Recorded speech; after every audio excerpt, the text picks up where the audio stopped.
নবীজির কান্নার আওয়াজ পুরো বদরের ময়দানে ছড়িয়ে যায়। সাহাবায়ে কেরাম সব ঘুম ভেঙে গিয়েছে। আবু বকর, ওমর, ওসমান, আলী সব সাহাবায়ে কেরাম নবীজিকে ঘেরাও করে ধরলো।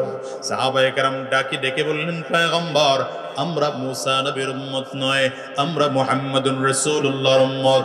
আমরা আপনার ডানে থেকে যুদ্ধ করব, আমরা আপনার বামে থেকে যুদ্ধ করব, আমরা আপনার সামনে থেকে যুদ্ধ করব, আমরা আপনার পেছনে থেকে যুদ্ধ করব। ময়দান ছেড়ে যাব না যতক্ষণ পর্যন্ত ইসলামের বিজয় না হবে।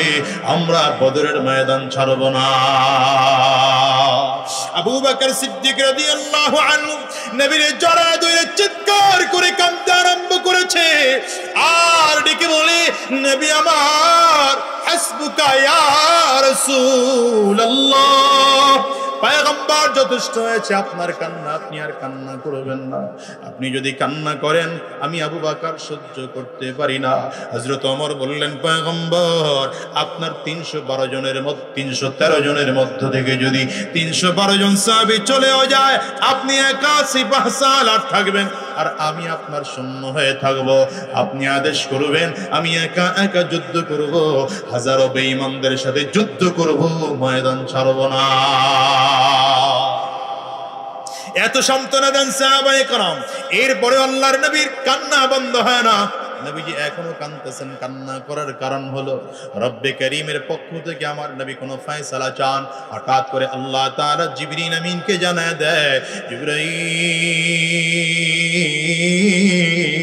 আমার বন্ধুরে জানায় দাও কাফিররা 1000 আছে। আগামীকাল আমি আল্লাহ তাআলা বদরের প্রান্তরে 1000 ফেরেশতা সৈন্যবাহিনী বানাইয়া পাঠাবো। কয় হাজার? 1000 ফেরেশতা। নবীজির কান্নার আওয়াজ আরো বেড়েছে। ডেকে বলেন, আল্লাহ, ফেরেশতা তোমার কাছে কম নি, দিবাই যেহেতু বাড়ায় দাও না। সুবহানাল্লাহ, কয় না রে, দিবাই যেহেতু বাড়ায় দাও। ফেরেশতা ডেকে বলেন, পয়গম্বর, আল্লাহ তাআলা বাড়িয়ে দিয়েছেন 3000। কয় হাজার? নবীজির কান্না এখনো বন্ধ হয় না। নবীজি আরো জোরে জোরে কান্না করেন আর ডেকে বলেন, মালিক, দিবাই যেহেতু আরো কি বাড়া দেওয়া যায় না? আল্লাহ তাআলা ফেরেশতাকে জানিয়ে দেন। পয়গম্বরের কাছে জিবরিল আমিন ডেকে বলেন, বিখামসাতি আলাফিম মিনাল মালাইকাতি মুসাউবিমিন। পয়গম্বর, 1000 দিয়েছিলাম, 3000 করলাম। এখন আমি আল্লাহ তাআলা আপনাকে আগামীকাল 5000 ফেরেশতা বদরের ময়দানে সৈন্যবাহিনী বানাইয়া পাঠাবো। আরো জোরে বলা যায় না সুবহানাল্লাহ? এই ঘোষণা শুনে নবীজির কান্না বন্ধ হয়েছে।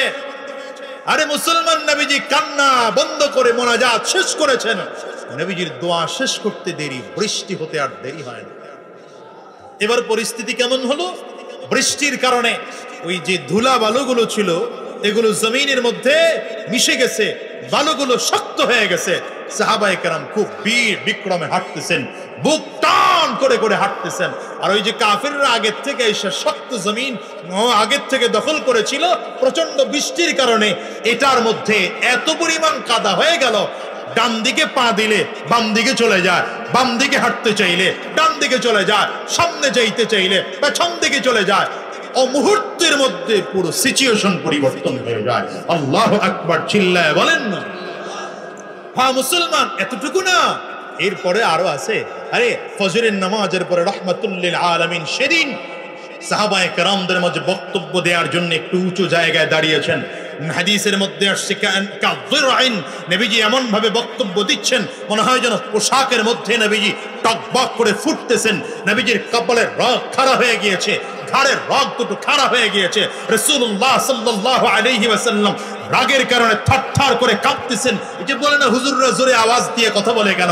আরে নবীজি সাল্লাল্লাহু আলাইহি ওয়াসাল্লাম যুদ্ধের ময়দানে যখন ভাষণ দিতেন, নবীজির কণ্ঠ এত উঁচু হয়ে যেত, বহু দূরে সাহাবায়ে কেরাম দাঁড়িয়ে থাকলে সেখান থেকে নবীর কথাগুলো শুনতেন। নবীজি কথা বলতেছেন, আওয়াজ দিয়ে বলছেন সাহাবায়ে কেরামদেরকে যুদ্ধ করতে হবে। সাহাবায়ে কেরাম বলেন, ইয়া রাসূলুল্লাহ, তরবারি মাত্র 8টা, হাজারো কাফিরদের বিরুদ্ধে যুদ্ধ করবে কেমনে? নবী বললেন, তরবারি 8টা আছে, হলো কি তাতে? অসুবিধা নেই। খেজুর গাছ থেকে ডালগুলো কেটে কেটে তোমরা হাতে নাও। না, আপনারা সুবহানাল্লাহ আল্লাহু আকবার জোরে কইতে পারেন না, চিল্লায় বলেন না আল্লাহু আকবার। খেজুর গাছের এটারে কি বলে? ডেগা পাইনি আপনাদের দেশে? কি বলে? ডেগা বা ডালা। এটা হাতের মধ্যে নাও। সাহাবায়ে কেরাম তার বাড়ির পরিবর্তে এক একটা খেজুর গাছের ডেগা বা ডালাগুলো হাতের মধ্যে নিয়েছেন। ডালগুলো হাতে নিয়ে সাহাবায়ে কেরাম বলেন, শুধু কাফিরদের দিকে তাক করি, তাক করতে দেরি হয়, এক একটা কল্লা ছুটে গিয়ে 30 হাত 40 হাত দূরে পড়তে দেরি হয়। যুদ্ধ শুরু হবে, আল্লাহ তাআলা ডাক দিলেন, হাবিব আপনি একটু বালু নেন, বালু নিয়ে কাফিরদের দিকে মারেন। নবীজি বালু হাতের মধ্যে নিয়েছেন, কাফিরদের দিকে বিসমিল্লাহির রহমানির রহিম বলে মারলেন। মারতে দেরি কাফিরদের চোখগুলো প্রত্যেকটার চোখের মধ্যে পড়ে গিয়েছে। চোখ মুছতেছে, চোখ মুছে তাকিয়ে দেখে, আরে আগে দেখলাম আবু বকর একজন, এখন আবু বকর সেম আবু বকর 3 জন 4 জন মনে হয়। আগে দেখলাম ওমর একজন, এখন যে 2 জন 3 জন মনে হয়। এখানে একজন দাঁড়ানো, তাকেও আবু বকরের মতো মনে হয়। ওখানে আরেকজন দাঁড়ানো, তাকেও আবু বকরের মতো মনে হয়। ওখানে আরেকজন দাঁড়ানো, তাকেও আবু বকরের মতো মনে হয়। এখানে একজন দাঁড়ানো, তাকে আমরের মতো মনে হয়। ওখানে আরেকজন দাঁড়ানো, তাকেও আমরের মতো মনে হয়। ওখানে আরেকজন দাঁড়ানো, তাকেও আমরের মতো মনে হয়। আরে আসল আবু বকর কে, আসল আমর কে, আসল আবু বকর কে, আসল আমর কে, এটা চিন্তা করতে করতে যুদ্ধ শেষ। জোরে কয় না, জোরে কয় না। যেখানে হাজারো মুসলমানদের অস্তিত্ব বিলীন হয়ে যাওয়ার কথা, সেখানে মাত্র 7 জন সাহাবী শহীদ। এই এদিকে তাকান, এদিকে তাকান। ঘাড় ঘোরানো যাবে না। হুজুর আসবেন স্টেজে, ওখানে বয়ান করবো, চুপচাপ এদিকে ঘুরে থাকেন, চুপচাপ বয়ে থাকেন। 7 জন সাহাবী শহীদ হয়েছেন মাত্র। আল্লাহ তাআলা ডাক দিলেন, হাবিব খেলাটা কেমন হইলো? সুবহানাল্লাহ কয় না রে, খেলাটা কেমন হলো? এখন আম করে ডাকে না, কিছুদিন আগেও তো ডাকছে, আসো খেলা হবে। কি হবে? খেলা দেখতে চাও, বদরের ইতিহাস পড়ে নাও। মুসলমানদের খেলা জানতে চাও, উহুদের ইতিহাস পড়ে নাও। মুসলমানদের খেলা দেখতে চাও, খন্দকের ইতিহাস পড়ে নাও। মুসলমানদের খেলা দেখতে চাও, খায়বারের ইতিহাস পড়ে নাও। মুসলমানরা এমন খেলা খেলেছে, বদরের প্রান্তর থেকে কাফিরগুলো লাশ ছুটিয়ে পালিয়েছে। হাত উঁচা করে চিল্লায় জোরে বলো ঠিক কিনা। আমার ভাইরা, মুসলমান বন্ধুরা, দেন হুজুরকে বসতে দেন। আলহামদুলিল্লাহ, আজকের মাহফিলের প্রধান বক্তা আমাদের অত্যন্ত প্রিয় মানুষ আল্লামা জুনায়েদ আল হাবিব সাহেব হুজুর দামাত বারাকাতুহুল আলিয়া। হুজুর স্টেজে চলে আসছে, এই 1 মিনিটে শেষ করে দিই। হুজুর স্টেজে চলে আসছেন। আমি সর্বশেষ একটা আল আছে, আলটা বাইর কইরা বয়ান শেষ করে দিচ্ছি। ভাইরা আমার, রাসূলুল্লাহ সাল্লাল্লাহু আলাইহি ওয়াসাল্লাম অত্যন্ত ফুরফুরা মেজাজ। মাত্র 7 জন সাহাবী শহীদ। ইসলামের বিজয় চলে আসছে, বদরের ময়দানে মুসলমানদের বিজয় চলে আসছে। আল্লাহ তাআলা ডাক দিলেন, হাবিব কেমন হইলো? রব্বে কারীমের কাছে নবীজি ডেকে বলেন, আল্লাহ যেখানে আপনার ফেরেশতা ছিল 5000 ফেরেশতা, সেখানে আমার যুদ্ধে বিজয় হবে না তো হবে কি? আল্লাহ তাআলা ডেকে বলেন, পয়গম্বর 1000 ফেরেশতা, 2000 ফেরেশতা, 5000 ফেরেশতা, 3000 ফেরেশতা, এটা তো আপনাকে সান্ত্বনা দিয়েছি। মূলত বদরের প্রান্তরে আমি আল্লাহ তাআলা কুদরতি ভাবে বদরের ময়দানে হাজির হয়েছিলাম। এই জন্য বলে যে মুসলমান, এখন যারা আমাদেরকে আমেরিকার ভয় দেখাও, ইন্ডিয়ার ভয় দেখাও, চায়নার ভয় দেখাও, রাশিয়ার ভয় দেখাও, মুসলমান চায়নাকে ভয় পায় না, রাশিয়া ভয় পায় না, আমেরিকা ভয় পায় না, ভারত ভয় পায় না। মুসলমানদের সাথে কেউ থাকবে না, আল্লাহ থাকবেন। রব্বে কারীম থাকলে, রব্বে কারীম থাকলে আমাদের বিজয় নিশ্চিত ইনশাআল্লাহ। এই জন্য সর্বশেষ কথা, আগামীর বাংলাদেশ কোরআনের বাংলাদেশ, আগামীর বাংলাদেশ ইসলামের বাংলাদেশ, আগামীর বাংলাদেশ নাস্তিক মুক্ত বাংলাদেশ, আগামীর বাংলাদেশ ইসলাম বিদ্বেষী মুক্ত বাংলাদেশ গড়ার জন্য যদি উলামায়ে কেরামদের সাথে আপনাদের থাকতে হয়, রক্ত দিতে হয়, রক্ত দেব, জীবনটাও যদি দিতে হয়, কারা কারা তৈয়ার আছো? দাঁড়িয়ে দেখাতে হবে মুসলমান, বসে নয়, দাঁড়িয়ে দেখাতে হবে ইনশাআল্লাহ। আল্লাহ কবুল করুন, আল্লাহ কবুল করুন। আল্লাহ আমাদের কবুল করুন। ওলামায়ে কেরামদেরকে বসেন, ওলামায়ে কেরামদেরকে এক ও নেক হয়ে কাজ করার তৌফিক দান করুন। আজকে যিনি এখানে আসবেন আল্লামা জুনায়েদ আল হাবিব সাহেব, তিনিও জেল খাটতে হয়েছে। কার বিরুদ্ধে এরা মামলা দেয় নেই বলেন? আল্লামা মামুনুল হকের বিরুদ্ধে মামলা দেওয়া হয়েছে। কি মামলা? ধর্ষণ মামলা। নাউজুবিল্লাহ, 2-4 দিন পরে বলেন।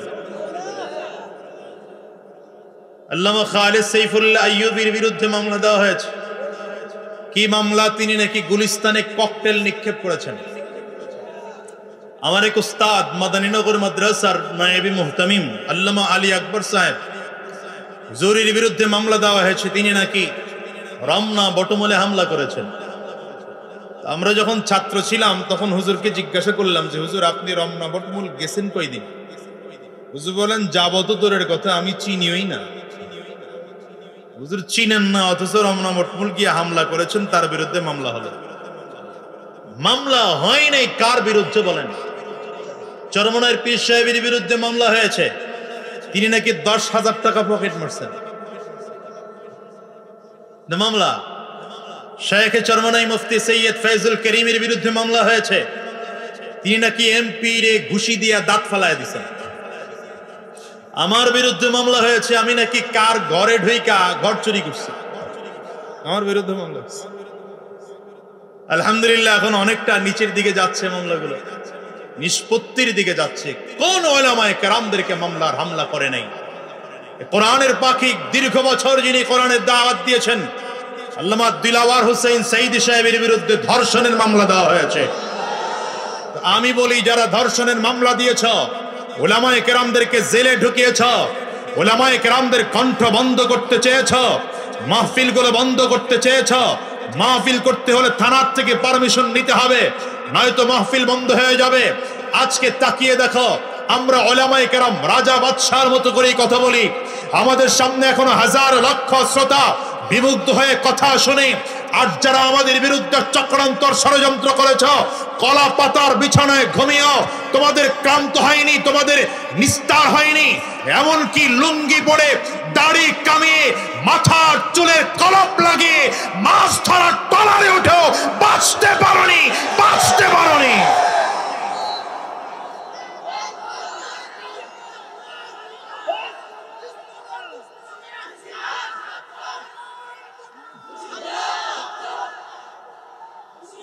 শোনো মুসলমান, ফেরাউনের কথা আপনাদের সবার জানা আছে। ফেরাউন যখন মিশরে নিজেকে দাবি করেছিল, আনা রাব্বুকুমুল আ'লা, মুসা আলাইহিস সালাতু ওয়াস সালামকে সহ্য হয় না, নিয়ে গেলেন নদীর পাড়ে। কিন্তু ফলাফল এই হলো যে নদীর মধ্যে চুবায়া মারা হইল। কথা বলেন না কেন? ঠিক তেমনি ভাবে 16টা বছর উলামায়ে কেরামদের প্রতি নির্যাতন করেছ, উলামায়ে কেরামদের প্রতি নিপীড়ন করেছ। আমরা আলহামদুলিল্লাহ সুম্মা আলহামদুলিল্লাহ যখন দেখেছি নির্যাতনের মাত্রা এমন বেড়েছে, লাগে নাই কোনো রাজনৈতিক দল, ছাত্র জনতা, 18 বছরের সন্তান, 20 বছরের সন্তান, 25 বছরের সন্তান, মাত্র 15 বছরের সন্তানগুলো রাজপথে এমন ভাবে নেমেছে আর এমন প্রতিবাদ করেছে। 5 আগস্টে দুপুরের খানা রান্না করা থাকলেও না খেয়ে মামার দেশে বেড়াতে হয়েছে। এখান থেকে শিক্ষা গ্রহণ করো, এখান থেকে শিক্ষা গ্রহণ করো মুসলমান। নতুন করে যারাই ক্ষমতায় আসবেন, এই তত্ত্বাবধায়ক সরকার অথবা অন্তর্বর্তীকালীন সরকারের ক্ষমতার থেকে যাওয়ার পরে যারাই ক্ষমতায় আসবেন, সাবধান করে বলি, উলামায়ে কেরামদের সাথে পরামর্শ করে দেশ চালাবেন। সাবধান করে বলি, কোরআনের পক্ষে দেশ চালাবেন। কোরআনের বিরুদ্ধে যদি আপনারাও চলে যান, উলামায়ে কেরামদের বিরুদ্ধে যদি আপনাদের অবস্থান হয়, ইসলামের বিরুদ্ধে যদি আপনাদের অবস্থান হয়, আপনাদের পরিণতিও ওই 5 আগস্ট হতে সময় লাগবে না। আওয়াজ ঠিক কিনা? আওয়াজ করে চিল্লায় বলেন। রব্বে করিম বলেন, ইন্নাল্লাযীনা ক্বালু রাব্বুনাল্লাহ, ইন্নাল্লাযীনা ক্বালু রাব্বুনাল্লাহ সুম্মা ইসতাকামু তাতানাজ্জালু আলাইহিমুল মালায়েকা ألا تخافوا ولا تحزنوا وأبشروا بالجنة التي كنتم توعدون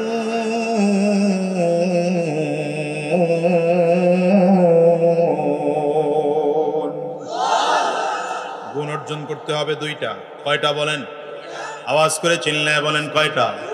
এক নম্বর, আল্লাহর উপরে ঈমান আনতে হবে, আল্লাহকে রব বলে স্বীকার করতে হবে। দ্বিতীয় নম্বর, আল্লাহকে যে রব বলে স্বীকার করেছে এই কথার উপরে অটল আর অবিচল থাকতে হবে। এই দুটো জিনিসের উপরে যদি অটল আর অবিচল থাকতে পারে, দুটো গুণ যদি অর্জন করতে পারে, দুনিয়ার কোনো কাফির মুসলমানদের সামনে জায়গা পাবে না, দুনিয়ার কোনো কাফির মুসলমানদের সামনে কথা বলার সাহস পাবে না। মুসলমানদের সংখ্যা কম হতে পারে, কিন্তু বিজয় আল্লাহ মুসলমানদেরকেই দিয়ে দিবে। বদরে মুসলমানদের সংখ্যা মাত্র 313 জন। বলেন কতজন? কাফিরদের সংখ্যা 1000-এর উপরে। শুধু তাই না, কাফিররা যেখানে গিয়ে আগে অবস্থান নিয়েছে, ওরা আগে অবস্থান নিয়েছে, ওটা হলো যুদ্ধের জন্য উপযোগী জায়গা, শক্ত মাটি। মুসলমানরা একটু যেতে দেরি হয়েছে, এ কারণে জায়গা গিয়া পায় নাই। গিয়ে দেখলেন যে কাফিররা শক্ত জমিন দখল করে আছে, উপরের জমিন দখল করে আছে। মুসলমানেরা জায়গা পেয়েছে নিচু জমিন, আবার প্রচন্ড বালুময় জমিন। রোদের তাপের কারণে বালুগুলো শুকনো হয়ে আছে, পা দিলেই পা ডেবে যায়, সামনের দিকে আগানো যায় না। রাসূলুল্লাহ সাল্লাল্লাহু আলাইহি ওয়াসাল্লাম তাকিয়ে দেখলেন মুসলমানদের সংখ্যা মাত্র 313 জন, কাফেরদের সংখ্যা 1000-এর উপরে। সাহাবায়ে কেরামদেরকে ডেকে বললেন, তোমাদের কাছে তরবারি কয়টা আছে? বলে মাত্র 8টা তরবারি। ঘোড়া কয়টা আছে? মাত্র 2টা ঘোড়া আছে। নবীজি বললেন, হায়রে, বাহ্যিক দৃষ্টিতে তো মুসলমানদের বিজয় হওয়ার লক্ষণ খুঁজে পাওয়া যায় না। সাহাবায়ে কেরামদেরকে বললেন, আমার জন্য একটা ছোট্ট ঝুপড়ি ঘর তৈরি করে দাও, আমি রবের কাছে কথা বলবো। সুবহানাল্লাহ বারিজে কোয়েন, আরো জোরে চিল্লায় বলা যাবে না সুবহানাল্লাহ? আমার জন্য একটা ছোট্ট ঝুপড়ি ঘর তৈরি করে দাও, রবের সাথে কথা বলবো। কে বলেন? নবীজি বলছেন। সাহাবায়ে কেরাম ছোট্ট একটা ঝুপড়ি ঘর তৈরি করে দিলেন। নবীজি যেখানে দোয়া করেছেন বদরের প্রান্তরে, এখন সেখানে মসজিদ নির্মাণ হয়েছে। আলহামদুলিল্লাহ, চিল্লায় বলেন। হ্যাঁ, নবীজি দোয়া শুরু করেছেন। কি দোয়া করেছেন? বুখারীর বর্ণনা আসছে। নবীজি হাত তুলে দোয়া করতেছেন, আল্লাহুম্মা ইন শি'তা আল্লান তু'বাদ, আল্লাহুম্মা ইন শি'তা আল্লান তু'বাদ। আয় আল্লাহ, তুমি যদি চাও গোটা পৃথিবীর মধ্যে তোমার ইবাদত আজকের থেকে আর জমিনের মধ্যে কেউ করবে না।